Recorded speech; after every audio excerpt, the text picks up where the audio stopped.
നമുക്കൊരു വാട്ട ഈറ്റിൻ്റെ ഡേ കണ്ടാലോ? ഇന്ന് നമുക്ക് രാവിലെ ദോശയായിരുന്നു കഴിക്കാണ്ടായിരുന്നു. അതിനുശേഷം ഫ്രണ്ട് ബാംഗ്ലൂരിൽ നിന്ന് കൊണ്ടുവന്ന ഒരു ചോക്ലേറ്റ് കഴിച്ചു. ഇതേക്കിനും പിന്നെ ഉച്ചയായിട്ടുണ്ടായിരുന്നു. ഉച്ചയ്ക്ക് പരിപ്പ് കറിയും ഉക്കമാന്തൽ വറുത്തതുമായിരുന്നു കഴിച്ചിട്ടുണ്ടായിരുന്നു. പിന്നെ വൈകുന്നേരത്ത് കുറച്ച് നിലക്കടലയും 2-3 മുട്ടായി ഇരിക്കണ്ടായിരുന്നു, അതും എടുത്ത് കഴിച്ച്. ഇതെല്ലാം ഞാൻ ഒറ്റയ്ക്കല്ല കഴിച്ചത്, എല്ലാവർക്കും ഷെയർ ചെയ്തിട്ടാണ് കഴിച്ചത്. പിന്നെ മൈസൂർ പാക്ക് ഉണ്ടായിരുന്നു, അത് കുറച്ച് പഴകിയതുപോലെ തോന്നി, അതുകൊണ്ട് ഞാനത് വീഡിയോ എടുത്തിട്ട് അവിടെ തന്നെ വെച്ച്. പിന്നെ രാത്രി കഴിക്കാണ്ടായിരുന്നത് നല്ല പ്രോൺസ് കറിയും ചോറുമായിരുന്നു. വേറെ കറികളൊന്നും ഞാൻ എടുത്തില്ല, ഇത് രണ്ടും മാത്രമേ എടുത്തുള്ളൂ. നല്ല ആവി പറക്കുന്ന ചോറും നല്ല ചൂടുള്ള പ്രോൺസ് കറിയും.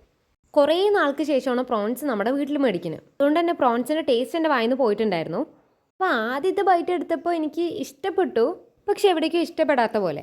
എനിക്ക് ഈ പ്രോൺസിൻ്റെ ടേസ്റ്റ് വന്നിട്ട് ഒരു കൈൻഡ് ഓഫ് ഞണ്ടിൻ്റെ ഇറച്ചിൻ്റെ ടേസ്റ്റാണ് തോന്നിയത്. എനിക്ക് അധികം ഈ സീ ഫുഡ്സ് ഒന്നും ഇഷ്ടമല്ല, പിന്നെ ഒരു കൊതിക്ക് വേണ്ടിയിട്ട് പ്രോൺസ് എടുത്തതാണ്. ലാസ്റ്റ് എനിക്കത് വേണ്ട തോന്നി, ചോറ് ഞാൻ വേറെ കറി കൂട്ടി കഴിക്കേണ്ടി വന്നു. അപ്പോൾ പ്രോൺസ് എന്നെ പോലെ ഇഷ്ടമല്ലാത്ത ആരെങ്കിലും ഉണ്ടോ? പിന്നെ ഞാൻ ഒരു കിറ്റ്കാറ്റും കൂടെ കഴിച്ച് പോയി കിടന്നുറങ്ങി.